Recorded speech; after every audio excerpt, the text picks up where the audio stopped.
Damos inicio a la edición de esta semana de su programa Síntesis.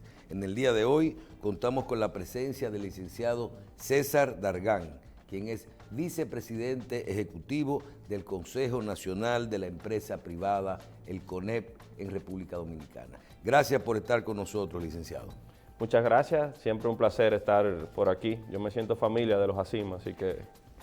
Muchísimas gracias, eso es recíproco.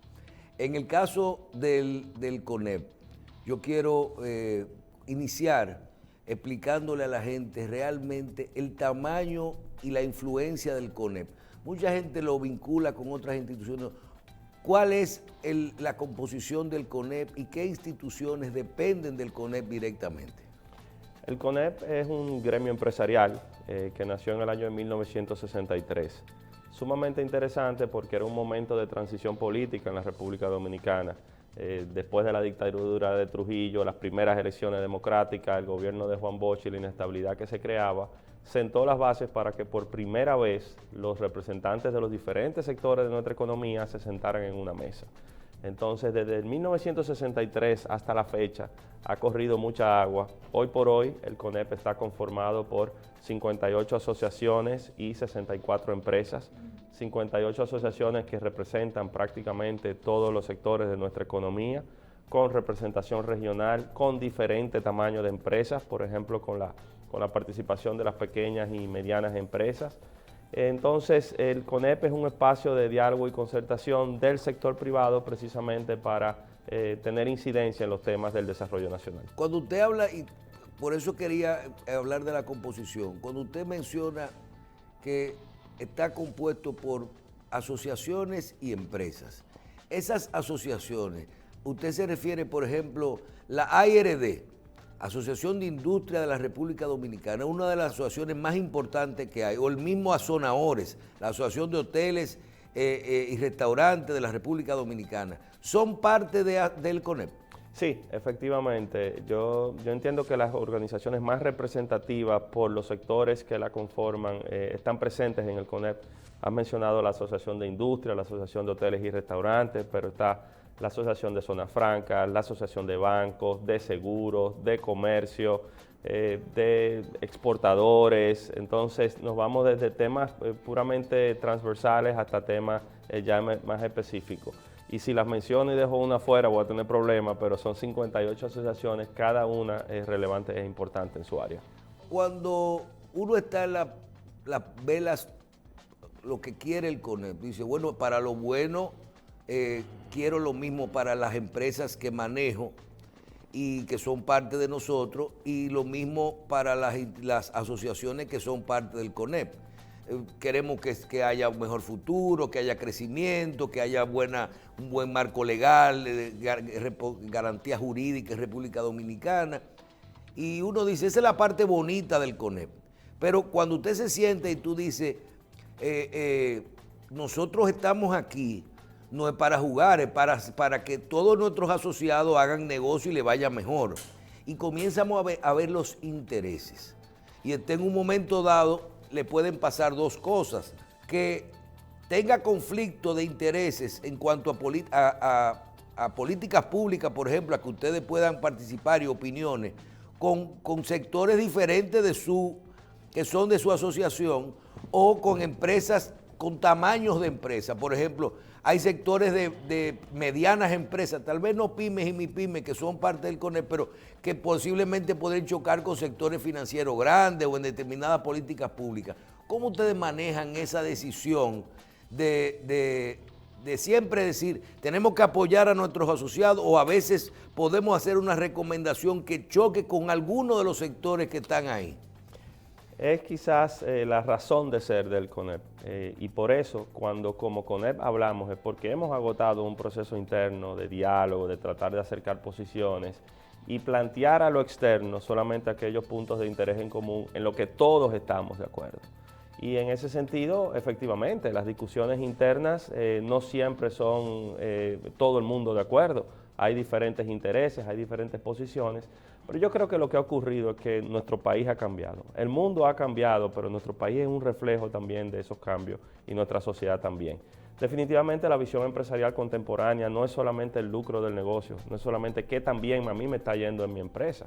Es que si a mí no me va bien en la empresa y a la comunidad en la que yo incido no le va bien también, yo estoy generando una bomba de tiempo que al final del día va a afectar que a mi empresa le vaya bien.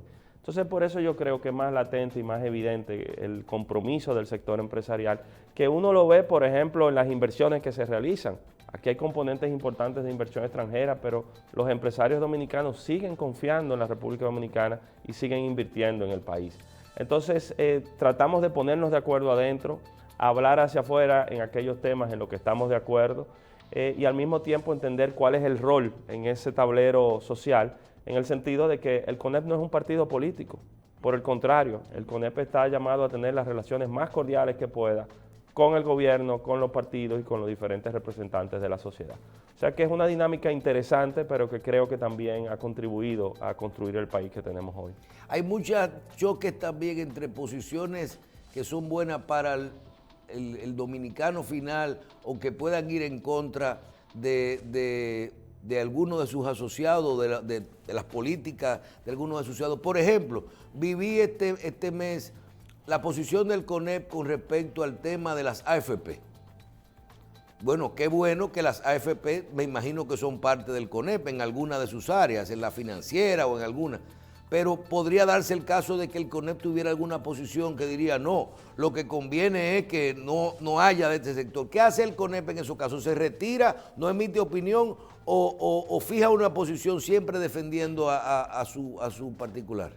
Nosotros procuramos identificar cuáles son los puntos de interés común. Efectivamente, las AFP son parte del CONEP, pero son también las representaciones de todos los sectores de nuestra economía que representan a los empleadores y recordemos que de esos fondos que se acumulan para las pensiones en beneficio de los trabajadores, por cada peso que ponen los trabajadores, 2 los están poniendo los empleadores. Y cuando los empleadores ponen esos recursos es en beneficio del trabajador. Por lo cual no es solamente en quién administra, sino es el compromiso en que en República Dominicana se tengan más y mejores pensiones, que al final del día a quien beneficia es al trabajador.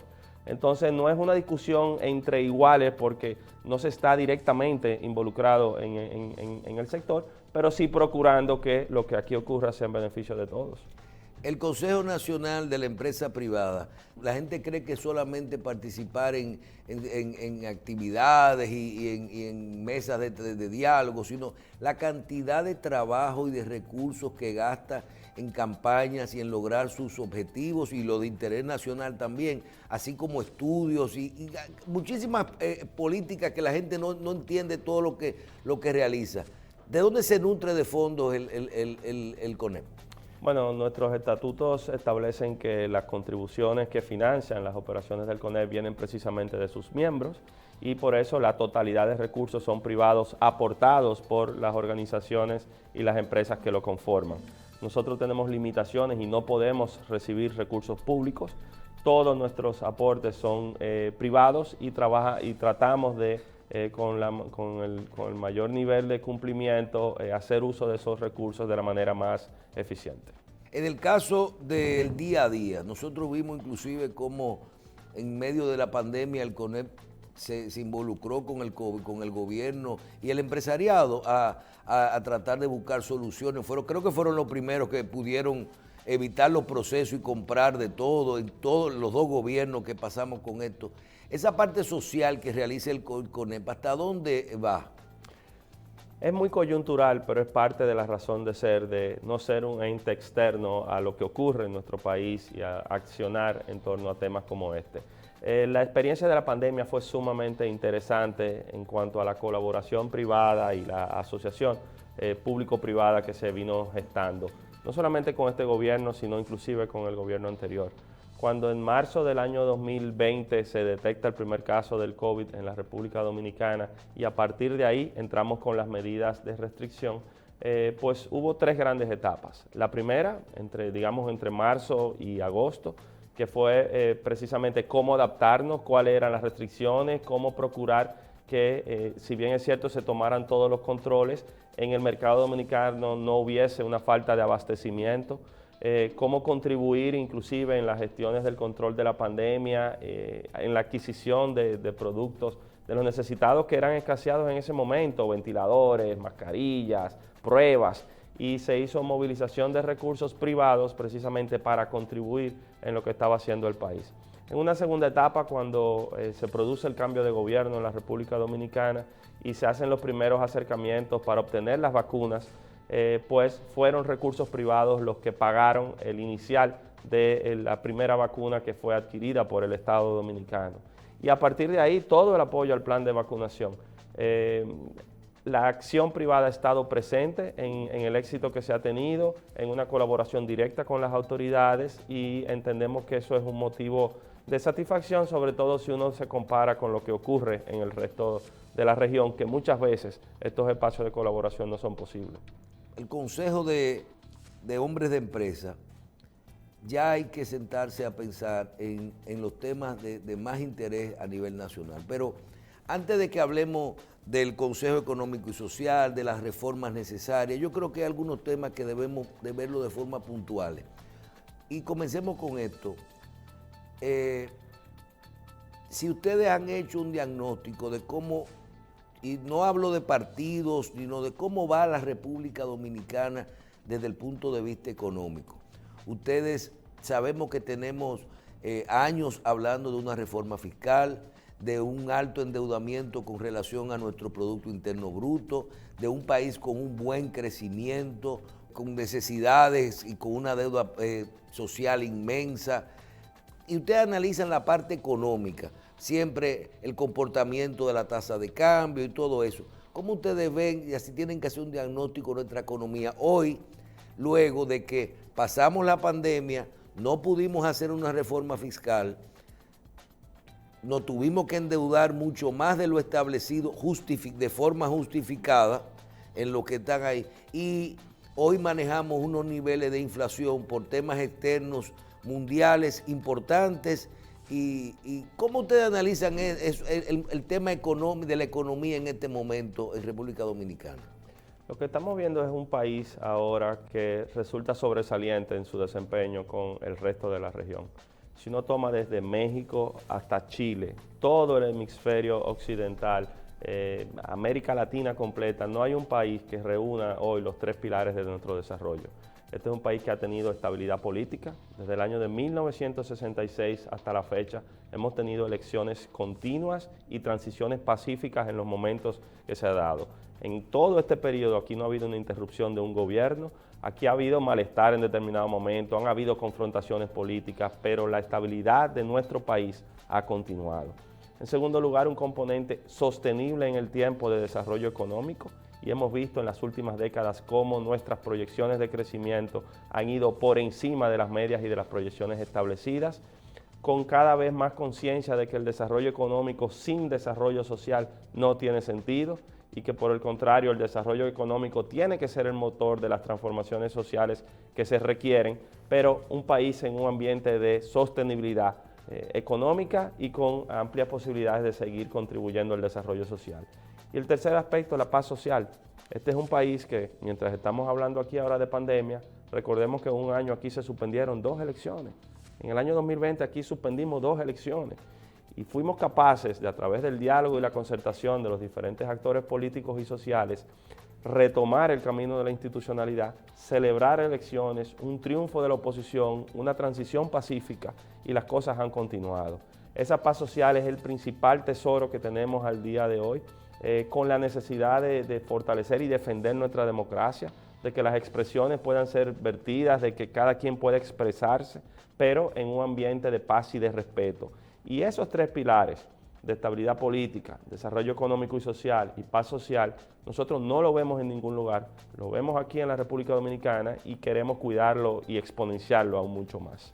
Cuando veo este tipo de diálogo, uno a veces quisiera como volver a, recuerda a Monseñor Agripino, y diría, mira, de los 14 temas o 16 reformas, vamos a dividirlas en 3. ¿cuáles son las posibles, las que debemos discutir y las que no se va a conseguir nada? Para poder lograr terminar alguna, porque nos vamos a pasar mucho tiempo discutiendo eso. Hablen un poquito de eso. ¿Qué posibilidad hay de las reformas posibles? Miren, vamos a trabajar la reforma de la policía, vamos a trabajar la ley de hidrocarburos, no sé si está ahí o la X, para nosotros salir de esos temas.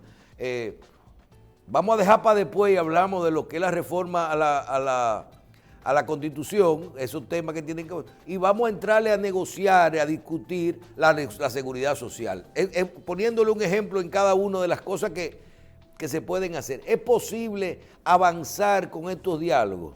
Mira, en agosto del año pasado, cuando el presidente Luis Abinader propuso al país este gran diálogo y concertación y planteó inicialmente 12 reformas que después se aumentaron a 16, nosotros dijimos, mira, es una grandísima oportunidad para abordar temas estructurales que han estado pendientes en el tiempo en nuestro país y poder producir esas reformas tan esperadas.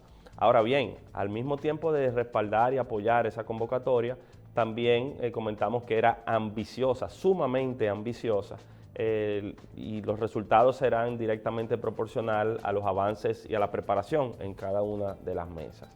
Si nosotros las vemos individualmente, hay algunas de ellas que han quedado fuera del espacio del CES, como es el tema de educación, y ha quedado bajo la sombrilla del Pacto Educativo, el tema eléctrico con el Pacto Eléctrico y el tema laboral en el diálogo tripartito entre gobierno, sector laboral y sector empleador. Los otros funcionan en mesas simultáneas. Si nosotros los vemos individualmente es difícil priorizar porque todos los temas son importantes. Entonces, si nosotros hablamos de educación y hablamos de ambiente, es difícil tú anteponer cuál primero y cuál no. Lo que sí tenemos que ser es capaces de avanzar en lo posible y seguir dedicándole el tiempo requerido a lo más delicado. Y a los sectores adentro, por ejemplo, ¿están dispuestos a sacrificar un poquito de sus intereses con respecto al interés nacional? Esa debe ser la obligación, o sea, si uno no está en esa capacidad... Pero la obligación de cada quien es a defender su posición y su sector. Sí, pero esas posiciones rígidas, esa confrontación radical, ya no tiene espacio en estos momentos. Tenemos que tener la capacidad de poder sentarnos, plantear nuestras posiciones, defender nuestros argumentos, no fallarle a nuestros principios, pero tener la suficiente flexibilidad de entender la posición del otro, de promover la concertación, de ser empáticos y de, al final del día, buscar acuerdos. Y siempre un acuerdo será mejor que un conflicto. Y en la República Dominicana estamos en esa capacidad. Hay que tener paciencia, tolerancia, resistencia, pero se puede lograr. La ley de seguridad social. Nosotros, recuerdo a Botello en medio al diputado Botello en medio de la pandemia con una mascarilla amarilla, con un 30% puesto y todo eso. Y esa parte es bonita, pero ustedes que tienen estadística, que tienen realmente, saben lo que implican todo lo que una posición política, de una posición que al final puede hacerle daño al patrimonio del dominicano, de lo que es devolver esto, y conocen la economía. Hablemos de eso. Tenemos muchos aspectos que tienen que ver con seguridad social, aspectos coyunturales como son el de la 30% o el mismo de las ganancias de la AFP de la reducción recientemente, o aspectos realmente como de cobertura, de que un viejo aquí pierde su seguro a los 65 años, ya tú no puedes tener seguro médico, temas reales, estructurales de la ley. Háblenos un poquito de la necesidad de la reforma a la ley de seguridad social. Yo creo que la primera necesidad que tenemos ahora en la República Dominicana es de abordar el tema de la seguridad social con la cabeza fría. Nosotros tenemos un sistema de seguridad social que se ha venido construyendo en el tiempo. La ley 8701 provee el marco legal actual. Es una ley ya de 21 años, es una ley que ha sobrepasado la mayoría de edad, pero que nos ha permitido ir construyendo un sistema. Un sistema que por el tiempo transcurrido, por la madurez del sistema, podemos reconocer qué funciona, qué no funciona, pero el radicalismo de destruir el sistema versus reconocer que existe un sistema y que lo podemos mejorar es el antagonismo que se presenta ahora mismo. ¿Qué sucede? Eso que hemos venido construyendo tiene aspectos que tienen que ver con pensiones, con salud y tiene una gobernanza compartida inclusive también para los temas de riesgos laborales. En el tema de, si bien la ley viene del 2001, su entrada en vigencia fue gradual, 2004 para el tema de pensiones, 2007 para el tema de salud. En el tema de salud hoy hay cobertura, ya sea por el régimen subsidiado o por el régimen contributivo de alrededor del 95% de la población de la República Dominicana. Si nosotros comparábamos eso con lo que teníamos antes del 2001, lo que era el Instituto Dominicano de Seguros Sociales o lo que eran las igualas médicas y los seguros médicos, ha habido un nivel de avance. Un hospital público sin seguro. Una red de prestadores limitada, una cobertura del resto de alimentos, de medicinas, de estudios muy limitado. Entonces, no significa que lo que tenemos ahora es perfecto, pero hemos venido construyendo en el tiempo un sistema que cubre a la mayor parte de los dominicanos y que esas oportunidades de mejora se pueden producir.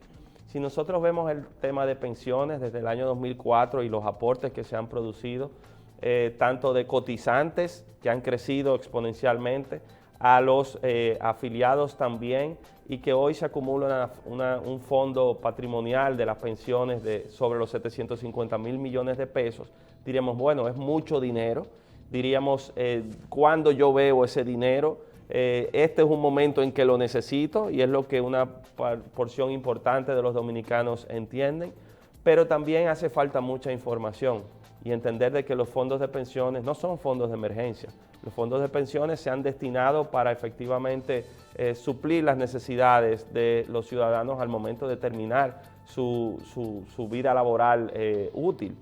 Que nosotros vemos esos fondos en los cuales el aporte recibido es 2 pesos por cada empleador, 1 peso por cada trabajador, pero ha llegado a esos límites por el rendimiento que han tenido los fondos. Pero no va a ser suficiente como quiera ni para un 30% de una pensión. Pero esas son las discusiones que tenemos que tener. Si nosotros tomamos como referencia el año 2021, el 70% del crecimiento del fondo vino precisamente del rendimiento.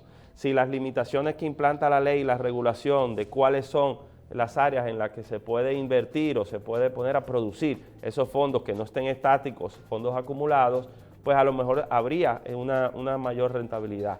La discusión debe llevarnos a nosotros a cómo tener más y mejores pensiones, no a cómo destruir o volver atrás, por ejemplo, con una propuesta de estatizar. Y el tema no es al final la AFP o la ARS, es cómo los dominicanos tienen más pensiones, mejores pensiones, más salud, mayor cobertura de salud. Y por eso la discusión racional nos debe llevar a un intercambio de ideas en la que de manera conjunta identificamos cuáles son los aspectos a mejorar y podamos promoverlo en las instancias correspondientes. La discusión que hay en este momento con respecto a una ley que en un momento de alto, de mucho, usted mencionó, los fletes ya venían altos por el tema de las pandemias. Comienza la guerra de Rusia y Ucrania en 2 países donde producen muchísima materia prima y muchísimos alimentos que al final encarecen todo. Y tenemos una inflación alta en este momento en República Dominicana. País rarísimo, vemos que la tasa de cambio baja y sube la inflación, pero ahí está. El gobierno se sienta y dice, déjame buscar una solución al precio de los combustibles y crea una tasa de un marco de subsidio hasta $115 el barril de petróleo. Estamos bien en ese sentido, nadie se queja. Y nadie se queja de esa medida del gobierno, todavía está cara el combustible, eso no lo podemos evitar, pero sería mucho peor.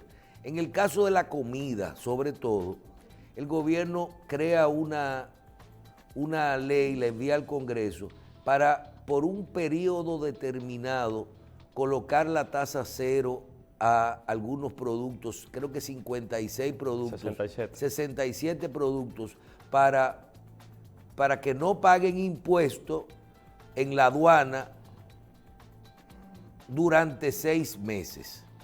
Esta medida tiene cosas buenas y cosas malas. Nosotros decimos, Señores, evalúen bien eso, porque claro que la medida es buena, busca reducir los precios, pero hay algunos productos de la economía que se producen en República Dominicana que pueden afectar la producción nacional. Pero no es que es malo ponerle tasa cero por un tiempo determinado a unos productos para controlar el precio. Veamos esto, pero cuidado con la producción nacional. ¿Cuál es la posición del CONEP? Más que vemos que se reintroduce la ley, que dicen que ustedes participaron con algunos de los sectores que dependen de ustedes, como la Asociación de Industria, parece que hizo unas recomendaciones de modificación a la primera versión que se entregó a la ley. ¿Cuál es la posición de ustedes sobre la ley en este momento, sobre la tasa cero? Cuando uno va a la playa y viene una ola y rompe y se retira, y esa es la resaca de la ola, quedan muchas cosas ahí todavía encima de la arena. Lo que nosotros estamos viviendo todavía es, no estamos terminando de vivir la resaca de la ola de la pandemia cuando ya viene otra ola, que es el efecto de este conflicto bélico en Europa del Este. Y todo esto lo que genera es un ambiente de mucha incertidumbre. Ahora bien, aún en ese aspecto de incertidumbre, en la República Dominicana, a lo largo de esta crisis, no ha habido desabastecimiento y de hecho, hasta hace algunos meses, ni siquiera hubo niveles de inflación irregular que afectaran los precios de los productos. Nosotros atravesamos esta crisis con estabilidad, en gran parte garantizada y provista por la producción nacional. Ahora bien, ante los cambios abruptos y constantes que estamos viendo en los escenarios internacionales, definitivamente se han explorado diferentes opciones para aliviar la carga, sobre todo de los sectores más afectados. En principio, esta medida propuesta, esa era la intención, si a través de la reducción de aranceles se podía garantizar que el precio del consumidor final podía ser menor. Ahora bien, había muchos factores que tener en cuenta, porque no es solamente eliminar el arancel, es qué ocurre con la disposición de estos bienes en los mercados internacionales, qué capacidad hay de traerlo, qué costo tendría al final y cómo sobre todo afecta a la producción nacional. Yo creo que el diálogo de las últimas semanas ha permitido encontrar puntos de interés común en el sentido de que no sea una apertura pura y simple, sino que exista un mecanismo que pueda monitorear en el tiempo cuáles son los volúmenes y la situación real de estos productos en el mercado y en consecuencia determinar bajo qué condiciones se producirían esas importaciones. Aún sin esa ley, recordemos que la República Dominicana es signataria de 6 acuerdos internacionales. Estos 6 acuerdos internacionales le dan un acceso preferencial a 49 países. Nuestra economía es una economía prácticamente abierta. Entonces, en cada uno de esos acuerdos, y desde que la República Dominicana ingresó a la Organización Mundial del Comercio, pues los productos sensibles y la producción nacional han sido considerados. Por eso ese punto intermedio en el que el Congreso ha escuchado a las partes, al gobierno, a los sectores productivos es saludable y ojalá al final del día pues se garantice que el consumidor no se vea afectado y mucho menos que se destruya la producción nacional. La comunicación, el trato, la relación gobierno-CONEP en este momento, ¿cómo la evalúa en esta coyuntura actual? ¿Está buena la relación con el gobierno? ¿Hay recepción de ambas partes? Nosotros tenemos una relación fluida y cordial con el gobierno dominicano, pero sobre la base del respeto. El CONEP entiende que no es un partido político, que no es una instancia del gobierno y que más que eso defiende los intereses que se ha planteado. Y en ese sentido, orientado hacia el desarrollo nacional, desarrollamos una agenda común con el gobierno, por lo cual es una relación positiva, pero sobre la base del respeto. Finalmente, licenciado Dargan, la opinión del CONEP, la evaluación del modelo económico dominicano. No hay nada que conozca mejor de la confianza, la economía de un país que los empresarios. Son la gente que necesitan confianza para dónde invertir su dinero, independientemente de lo que quieran, siempre necesitan confianza porque tienen que garantizar sus intereses y su rentabilidad, sobre todo su estabilidad. Cuando usted ve el modelo económico, olvídese de la coyuntura actual y de la guerra y de todo eso. Hablemos un país con muy buen crecimiento, pero tenemos unas remesas, un turismo, un modelo de zona franca, y ahora veo mucha logística, creo que van creciendo las exportaciones. ¿Cómo usted ve el modelo económico que nosotros tenemos en este momento y si debiéramos continuar por el camino que vamos? Se ha discutido mucho en torno a la situación real de nuestro modelo económico y las discusiones, por ejemplo, entre académicos son riquísimas. Ahora bien, si algo se ha demostrado es que no es un modelo fallido, porque la República Dominicana ha planteado, ha sostenido el crecimiento económico sostenido en las últimas décadas. Ahora bien, no podemos ser conformistas y definitivamente debemos orientarlo hacia un modelo que tenga una mayor vinculación, no solamente con la parte económica, sino con el desarrollo social, en que la planificación, como han hecho muchos países asiáticos, sea la base esencial para poder obtener los resultados que nosotros quisiéramos, pero definitivamente no ha sido un modelo fallido.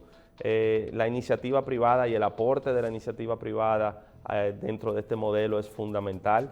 Hemos tenido no solamente la participación de la gran empresa, sino sobre todo el tejido empresarial dominicano, que es mayoritariamente de las micro y de las pequeñas empresas. Entonces tenemos muchos retos por delante, pero definitivamente también tenemos razones para sentirnos optimistas con lo que nos depara el futuro.